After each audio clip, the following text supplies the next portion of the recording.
Hi, I'm Ms. Jamie Rice, and you are watching ComicsVerse. I'm here with prolific Danny Fingeroth, who's worked on almost every Marvel title ever, Eisner Award judge. How are you liking the last day of the con? How's it going? It's good, for me, I part of what I do here is I work for Wizard doing 6 to 10 panels at every show, so I got 2 panels to do today. So kind of going back in your catalog a bit, you've worked on all these iconic Marvel titles. So what was it like to work on all of those titles for so many years and then to come out of that and kind of do your own thing? Well, it's funny, by its definition, although that's changing, but by its definition, comic books are disposable popular culture in a way, right? Obviously, it's collectors and people who put them in slabs. But so when you're sitting in an office or at a studio working on them, I didn't really imagine that stuff I worked on 30 years ago people would be coming up and having me sign it or ask me about stories that we worked on 30 years ago. And what's even crazier is I usually remember the answer and I can tell them. But so it's interesting. The way anything is when, you can't know till you're older, but when you're young, you have no way of knowing what, if any, impact what you do will have. So it's kind of surreal and it's touching. If the goal when doing it was to provide people with a comparable experience to what I had as a kid and a teenager, reading comics and coming away with a positive feeling, I think I succeeded at that, which is a nice feeling, But so going back to kind of your connection to comics, we're a website that analyzes comics. I know you kind of transitioned from writing them to writing about them, teaching about them, analyzing them. And so I kind of wanted to know what it was to you that makes comics so special and worthy of all of this important attention and cons. It goes back to just having loved them as a child. Now, what made me love them as a child, I don't know, because not every kid loves them. I know people, with PhD level educations who literally can't read comic books. Their brains are not wired to understand, comfortably words and pictures in a flow.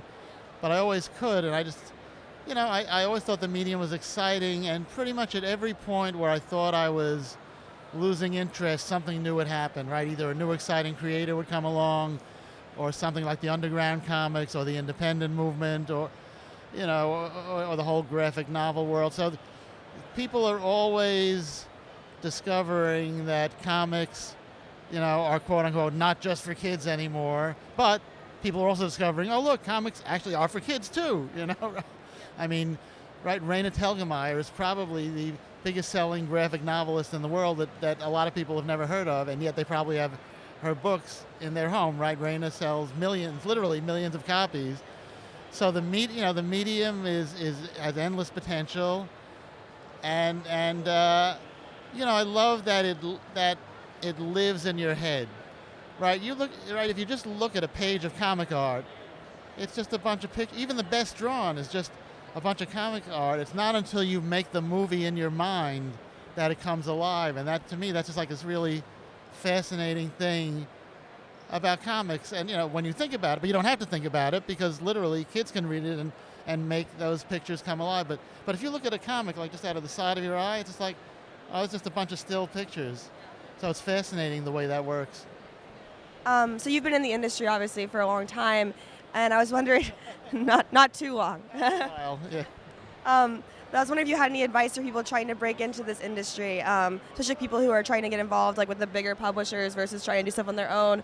If you could give them like a stepping stone on the way to their success. Well, it's a different world now. So I'd say I teach comics and I write about them, so I'm full of unwanted advice. But these days, the big companies don't seem to be interested in farm teams or training. So the more you can come to them with independently published comics of your own, or comics published by a smaller company, or a screenplay you've written, or a novel you've written, I think that's good because they want to see, A, you have a following online and in the real world as well, and that you can start something and finish something. And the other thing is comics are not movies. It's easy to say comics are movies on paper. No, they're not. They're comics. So if you think you're writing a movie or drawing a movie, you're not. And don't let yourself be seduced by that. If you want to make movies, go make movies. Comics are a medium that combines words and pictures, but they are a distinct thing. And I just love the purity of the medium, and I think that's important to remember, because if movies have actors and sound and color and motion. Comics have this really interesting combination of words, pictures, and the human mind. And if you think you're doing movies, you're going to shortchange yourself and your audience. That's my words of wisdom for today's youth. Thank you. And then finally, just kind of a fun question. Out of all of your darlings you've worked on out of all the years, what's the one that you look back on and you're most fond of, or your favorite memories from those? I edited Spider-Man for a long time, so I was not a huge Spider-Man fan as a kid. I liked him well enough, but it wasn't until I was a professional working on it that I appreciated Spider-Man. So I love Spider-Man. I love the people I got to work with doing Spidey. And the thing that I'm most excited about right now is I've been working on a graphic novel biography of Jack Ruby, the guy who killed Lee Harvey Oswald, with an artist named Rick Geary. And I hope to have that published one way or another in the next year or so. So, I'm excited about what I did, but I'm most excited about what's coming up. I got some book projects that I can't talk about yet, but the best is yet to come. Thank you very much. Thank you. Once again, I'm Ms. Jamie Rice. This is Danny Fingeroth, and you have been watching ComicsVerse. Make sure to check us out on ComicsVerse.com, as well as listen to our podcast on iTunes and SoundCloud, plus all of our social media on Facebook, Tumblr, Instagram, and Twitter. Have a nice day.